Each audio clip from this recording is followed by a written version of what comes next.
मैं राणा सांगा बोल रहा हूं।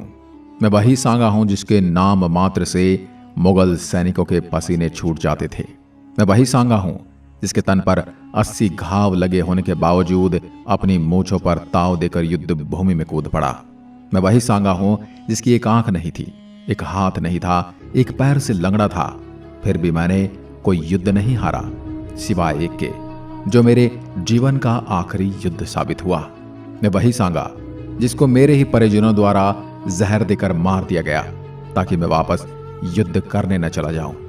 मैं ही वो आखिरी हिंदू राजा हूं जिसने दिल्ली सल्तनत को ललकारने की हिम्मत की।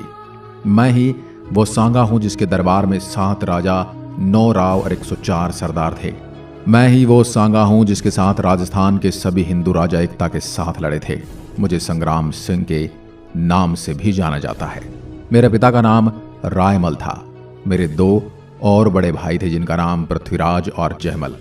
मेरे भाई पृथ्वीराज को फ्लाइंग प्रिंस के नाम से जाना जाता था क्योंकि वह आक्रमण इतनी तेजी से करता था और उसने ही टोडा पर आक्रमण करके वहां की लल्ला खां पठान को हराया और सोलंकियों को उनके राज्य वापस लौटाकर वहां की राजकुमारी तारा से विवाह किया और उसी के नाम पर अजमेर के किले का नाम तारागढ़ रखा गया। अब मैं आपको हमारे बचपन की कहानी की ओर लिए चलता हूं। जब हम छोटे भाई तीनों आपस में खेलते थे तब आपस में लड़ा करते थे कि मैं राजा बनूंगा, मैं राजा बनूंगा।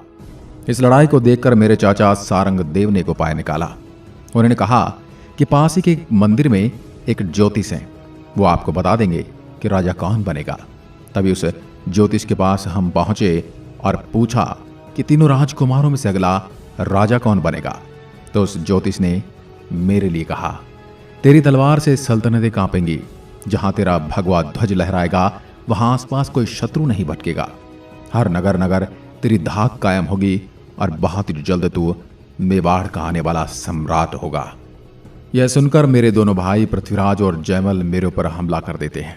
इसी बीच काका सारंगदेव बीच में आकर मेरा बचाव करते हैं और मुझे वहां से भाग जाने के लिए कहते हैं। मैं वहां से भागकर सेमत्री पहुंचा और वहां एक रूप नारायण जी का मंदिर था।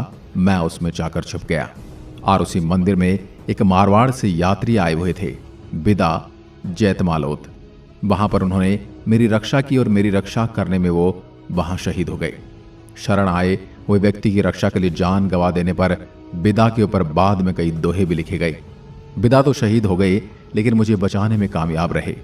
मैं वहां से भागकर अजमेर में एक जगह पड़ती है श्रीनगर, वहां पहुंचा और वहां करमचंद पवार के यहां आकर शरण ले ली। उधर मेरी बहन आनंदाबाई का विवाह सिरोही के राजा के साथ पक्का कर दिया गया था जिसका नाम था जगमाल देवड़ा। बहन को अपने पति के द्वारा काफी प्रताड़ित किया जा रहा था। जब यह समाचार मेरे बड़े भाई पृथ्वीराज के पास पहुंचा तो पृथ्वीराज सिरोही जाकर जगमाल को धमकाता है और जगमाल उससे माफी मांगकर ऐसी गलती वापस नहीं होगी इसका आश्वासन देकर उनको वापस भेज देता है और साथ में भेंट स्वरूप लड्डू भेजता है। रास्ते में जब पृथ्वीराज वह लड्डू खाता है तो उसमें जहर मिला हुआ था जिसके चलते उसकी मौत हो जाती है और जिसकी छतरी कुंभलगढ़ में बनी हुई है। और जयमल सोलंकियों के खिलाफ उनकी राजकुमारी तारा से मिलने के चक्कर में मारा जाता है। इसके बाद 1509 में 27 वर्ष की आयु में मुझे राजा बना दिया गया। जब मैं राजा बना तब दिल्ली पर सिकंदर लोदी का शासन था। मेरे राजा बनते ही मैंने सीधा दिल्ली से लोहा लेने का मन बना लिया और इब्राहिम लोदी को मेरे बीच कोटा के पास 1517 में युद्ध हुआ जिसमें मैंने इब्राहिम लोदी को धूल चटा दी। उससे उसके स्वाभिमान को बड़ा धक्का लगा और उसने 1518 में मियां माखन के साथ मिलकर वापस युद्ध किया, लेकिन उसमें भी उसे हार का सामना ही करना पड़ा। मेरे शासनकाल के समय मालवा का शासक था नसीर शाह, लेकिन वहां पर राजा हट रहे थे और नए राजा बन रहे थे और यह सब करने वाला था एक हिंदू सामंत मेदिनी राय। मेदिनी राय ने मालवा के अपदस्थ सुल्तान महमूद खिलजी द्वितीय को पुनः शासक बनाने में सफलता प्राप्त कर ली थी। इसका कारण सुल्तान महमूद ने उसे अपना प्रधानमंत्री नियुक्त कर दिया था। सुल्तान के मुस्लिम अमीरों को भी मेदिनी राय की बढ़ती हुई शक्तियों से काफी ईर्ष्या थी। उसने अपनी शक्ति इतनी बढ़ा दी थी कि उसने अपने खुद के लिए एक जागीर हासिल कर ली थी। इसका नाम था चंदेरी। यह सब देखकर मुस्लिमों ने सुल्तान को उसके विरुद्ध भड़काने में सफलता प्राप्त कर ली। महमूद खिलजी द्वितीय चंदेरी पर आक्रमण कर देता है जिससे मेदिनी राय मेरी शरण में मेवाड़ आ गया जहां उसने गागरोन व चंदेरी की जागीरें दे दी गई। सन 1519 में सुल्तान महमूद खिलजी मेदिनी राय पर आक्रमण के लिए रवाना हुए। इस बात की खबर लगते ही मैं भी एक बड़ी सेना लेकर गागरोन पहुंच गया। यहां हुई लड़ाई में सुल्तान की बुरी तरह से पराजय हुई। सुल्तान का पुत्र असफा खां युद्ध में मारा गया तथा ये स्वयं घायल हो गए। मेरे सेनापति हरिदास जी चारण सुल्तान को बंदी बनाकर अपने साथ चित्तौड़ ले आए। इसे मैं अत्यंत प्रसन्न हुआ और उनको 12 गांव उपहार स्वरूप दिए। चित्तौड़ में सुल्तान को 3 माह कैद में रखा गया। उसके बाद उसे छोड़ दिया गया, लेकिन इसके बेटे को जमानत के तौर पर रख लिया गया। उसके बाद मेवाड़ और गुजरात के साथ संघर्ष शुरू हो गया। उस समय गुजरात और मेवाड़ के बीच संघर्ष का तत्कालिक कारण ईडर था। ईडर के राव भाण के 2 पुत्र सूर्यमल और भीम थे। राव भाण की मृत्यु के बाद सूर्यमल गद्दी पर बैठा, किंतु उसकी भी 18 माह के बाद मृत्यु हो गई थी। अब सूर्यमल के स्थान पर उसका बेटा रायमल ईडर की गद्दी पर बैठा। रायमल की अल्पायु होने का लाभ उठाकर उसके चाचा भारमल ने गद्दी पर अपना अधिकार कर लिया था। रायमल ने मेवाड़ में शरण ली, जहां मैंने अपनी पुत्री की सगाई उसके साथ कर दी। 1516 में रायमल ने मेरी सहायता से भीम के पुत्र व अपने चचेरे भाई भारमल को हटाकर ईडर पर पुनः अधिकार कर लिया था। भारमल को हराकर रायमल ईडर का शासक बन जाने से गुजरात का सुल्तान मुजफ्फर बहुत क्रोध में था, क्योंकि भीम ने उसी की आज्ञा अनुसार ईडर पर अधिकार किया था।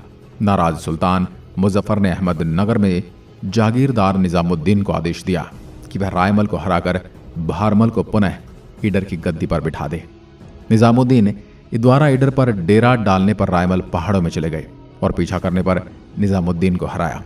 ईडर के आगे रायमल का अनावश्यक पीछा किए जाने से नाराज सुल्तान ने निजामुद्दीन को वापस बुला लिया था। इसके बाद सुल्तान द्वारा निजामुद्दीन को ईडर का हकीम नियुक्त किया गया। एक भाट के सामने एक दिन निजामुद्दीन ने मेरी तुलना एक कुत्ते से कर दी थी। यह जानकारी मिलने पर मैं बागड़ के राजा उदय सिंह के साथ ईडर जा पहुंचा। पर्याप्त सैनिक न होने के कारण निजामुद्दीन ईडर छोड़कर अहमदनगर भाग गया। हालांकि कुछ समय बाद रायमल की मृत्यु हो गई और उसके बाद मेरे द्वारा ही भारमल को ही वापस राजा बना दिया गया। मैंने ईडर की गद्दी पर रायमल को बिठा दिया। अहमदनगर, बड़नगर, विसलनगर आदि स्थानों को जीतता हुआ चित्तौड़ वापस आ गया था। मेरे आक्रमण से हुई बर्बादी का बदला लेने के लिए सुल्तान मुजफ्फर ने 1520 में मलिक अयाज तथा किवामुल मुल्क की अध्यक्षता में 2 अलग अलग सेनाएं मेवाड़ पर आक्रमण करने के लिए भेजी। मालवा का सुल्तान महमूद भी इस सेना के साथ आ मिला था, किंतु मुस्लिम अफसरों में अनबन के कारण मालिक अयाज आगे नहीं बढ़ सका था और संधि कर उसे वापस लौटना पड़ा। अब ये वो समय आ गया था जब भारत की सरजमीन पर एक विदेशी आक्रमणकारी दस्तक दे रहा था, जिसका नाम था बाबर। अफगानिस्तान की तरफ से फरगना नाम की जगह से आया था। 1526 में उसने पानीपत की जमीन पर दिल्ली पर आक्रमण कर दिया और पानीपत के पहले युद्ध में वो इब्राहिम लोदी को हरा देता है और दिल्ली और आगरा पर कब्जा कर लेता है। बाबर जब भारत आया था उस समय भारत में 2 बड़ी शक्तियां हुआ करती थी। एक थी अफगानी और दूसरे थे राजपूत। अफगानों का नेता था इब्राहिम लोदी और राजपूतों का नेता मैं स्वयं राणा सांगा। इब्राहिम लोदी को तो वो पहले ही मार चुका था, बाहरी थी राजपूतों से निपटने की। जब इब्राहिम लोदी बाबर से युद्ध कर रहा था तब दिल्ली सल्तनत में पड़ने वाले कुछ इलाकों पर मेवाड़ का कब्जा हो गया था और जब बाबर ने दिल्ली पर कब्जा किया तो उसको वापस लेना भी चाह रहा था।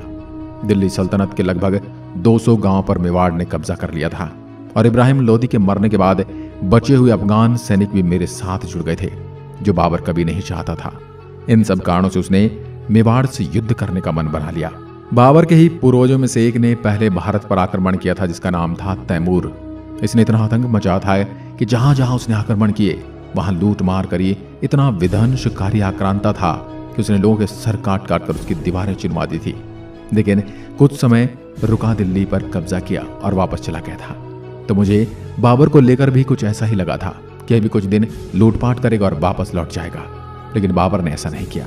वह दिल्ली पर ही पैर जमा कर बैठ गया। उसने भरतपुर के कुछ इलाकों पर कब्जा कर लिया, जिससे मुझे लगा कि अब यह राजस्थान में घुसने की कोशिश कर रहा है। तो मैं उससे युद्ध करने के लिए सामने से ही चला गया। भरतपुर से बयाना नाम की जगह पर वहां पर बयाना का किला है, जो बाबर ने उसके एक सेनापति ख्वाजा मेहंदी को दे रखा था। जब उसको ये खबर मिली कि राणा सांगा युद्ध करने के लिए आ रहा है तो उसने बाबर को खबर भिजवाई। इसके बाद बाबर ने सेना के साथ अपना एक और सेनापति भेजा था, जिसका नाम था सुल्तान मिर्जा। और 6 फरवरी 1527 को यह युद्ध हुआ, जिसमें बाबर को हार का सामना करना पड़ा और बाबर मेरे से युद्ध हार गया। इसके बाद बाबर युद्ध लड़ने के लिए आता है। भरतपुर के पास एक जगह पड़ती है खानवा। वह बाबर अपनी सेना लेकर आ जाता है। इधर मेरी सेना भी तैयार थी। मैंने राजस्थान के सभी राजाओं को पत्र लिखकर एक विदेशी आक्रांता से युद्ध करने के लिए बुलाया था और सभी इस युद्ध में मेरे साथ थे, जिससे मेरी सेना बाबर की सेना से ज्यादा, लेकिन बाबर के पास तोपें थी। भारत में पहली बार तोपों का उपयोग बाबर के द्वारा ही किया गया था। बयाना की हार के बाद मुगल सैनिकों का आत्मबल बहुत गिर गया था। वे बहुत डरे हुए थे कि जिस इंसान के हाथ नहीं, एक आंख नहीं, एक पैर से लंगड़ा है, फिर भी उसने अपने जीवन में एक भी युद्ध नहीं हारा है, वह कोई साधारण मनुष्य नहीं हो सकता। सैनिकों में खोया हुआ आत्मबल लौटाने के लिए बाबर एक भाषण देता है। तुमको क्या लगता है कि युद्ध मैं अपने लिए लड़ना चाहता हूं? तुम्हें क्या लगता है बाबर साम्राज्य विस्तार करने के लिए युद्ध लड़ना चाहता है? मैं युद्ध इस्लाम की इबादत करने के लिए लड़ना चाहता हूं, मजहब के लिए लड़ना चाहता हूं। अल्लाह ताला ने यह फरमाया है कि इस धरती के एक छोर से दूसरे छोर तक नदी, समुद्र, जंगल, पहाड़, मरुस्थल, ये सब जगह इस्लाम का झंडा फहराया जाना चाहिए और मैं इस युद्ध में सिर्फ जिहाद करूंगा। और आप में से जो भी कोई लड़ना चाहे वो आ जाए, बाकी युद्ध छोड़कर चले जाएं। चाहे कोई लड़े न लड़े, बाबर अकेले युद्ध लड़ेगा। और उसने कभी शराब नहीं पीने की कसम भी खाई। और मुस्लिम व्यापारियों पर लगने वाला एक प्रकार का टैक्स लिया जाता था, जिसको तमगा कर कहा गया था, वह टैक्स बाबर हटा लेता है और जन्नत में 72 हूरों के मिलने का लालच भी देता है। बाबर ने इस युद्ध को जिहाद युद्ध का नाम दिया था, जिसके बाद सैनिक लड़ने को तैयार हो जाते हैं। अब खानवा के मैदान में दोनों सेनाओं के बीच में युद्ध आरंभ होता है और बाबर के पास तोपें होने की वजह से शुरुआती युद्ध में हमें खासा नुकसान हुआ और हमारी सेना पूरी तरह से तितर बितर हो गई।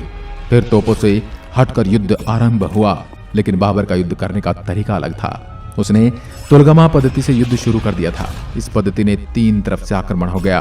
ये सब देखकर मेरे से रहा नहीं गया और मैंने मेरे महावत को युद्ध भूमि के बीच में चले जाने के लिए कहा और बाबर ने अपने सैनिकों को कहा कि सभी मिलकर सिर्फ सांगा पर आक्रमण करो।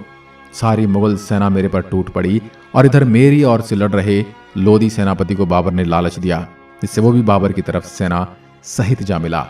मेरे साथ विश्वासघात भी हुआ।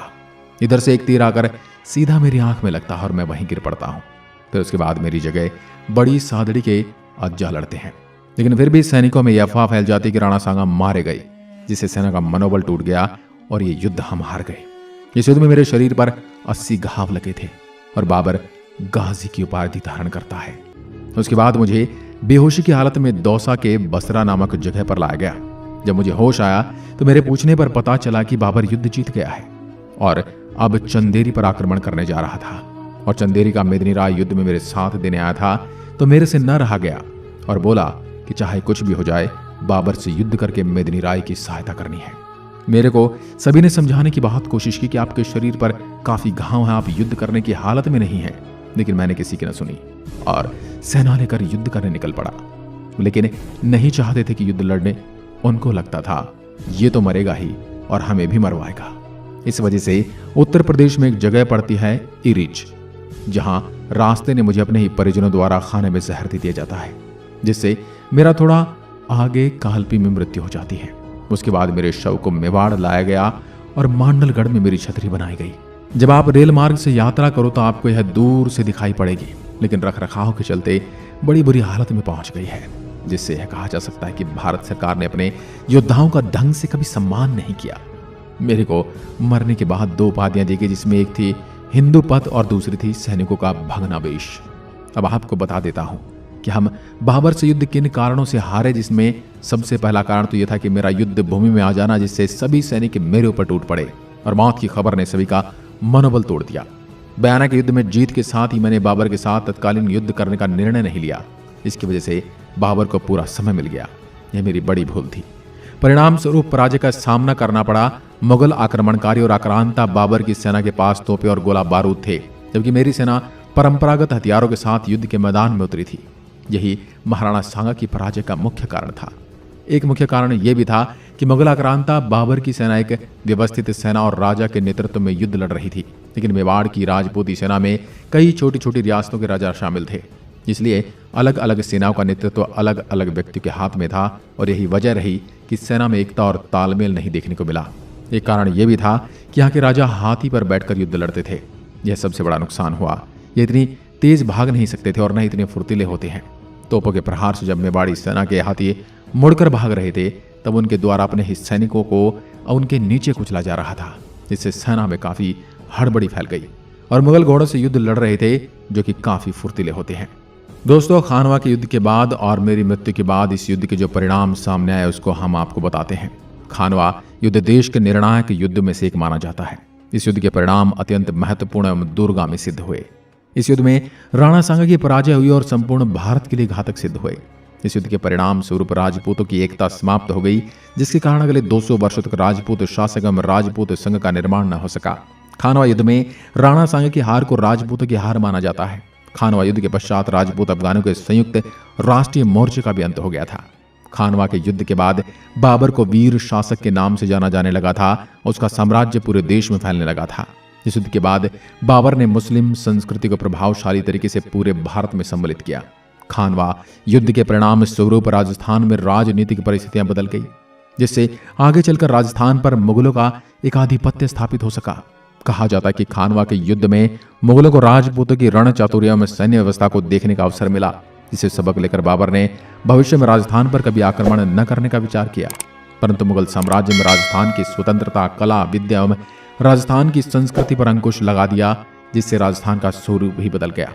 मुगल साम्राज्य की स्थापना के बाद राजस्थान के निवासियों के आचार विचार, वेशभूषा, खान पान एवं रहन सहन के तरीके पर भी प्रभाव डाला, जिसके कारण हिंदू मुस्लिम संस्कृति पर बेहद बुरा प्रभाव पड़ा, जिसका असर आज हमको देखने को मिलता है। लेकिन फिर भी वो कहते हैं ना, कुछ बात है कि हस्ती मिटती नहीं हमारी। सदियों रहा है दुश्मन दौरे जमा हमारा। इतने सालों बाद भी आज भी मेवाड़ के गांव उसी परंपरा को संजोए हुए हैं। चाहे शहर के लोग भले ही पश्चिमी संस्कृति के गुलाम बन रहे हों, लेकिन गांव में वो संस्कृति देखने को मिल जाती है। दोस्तों, राणा सांगा के हिंदू हृदय सम्राट थे, जिन्होंने अपने धर्म की रक्षा को सर्वोपरि रखा। लेकिन आज अपने थोड़े से निजी स्वार्थ के चलते कुछ नहीं हो रहा है, वो आप देख ही रहे हो। राणा सांगा को लेकर आपके मन में क्या विचार हैं, हमें कमेंट में लिखकर बताएं। और जानकारी पसंद आई तो इसको अधिक से अधिक लोगों तक पहुंचाएं और शेयर करें कि राणा सांगा ने अनेकों युद्ध जीते भी हैं। सिर्फ एक हार का बखान करना उनके साथ अन्याय है। हमारे पुस्तक और पुस्तकालयों में अकबर महान है। असल हकीकत से सभी को रूबरू करवाने में हमारी सहायता कीजिए। साथ ही मिलते हैं एक और ऐसे ही दिलचस्प वीडियो के साथ। तब तक के लिए नमस्कार। जय हिंद, जय भारत।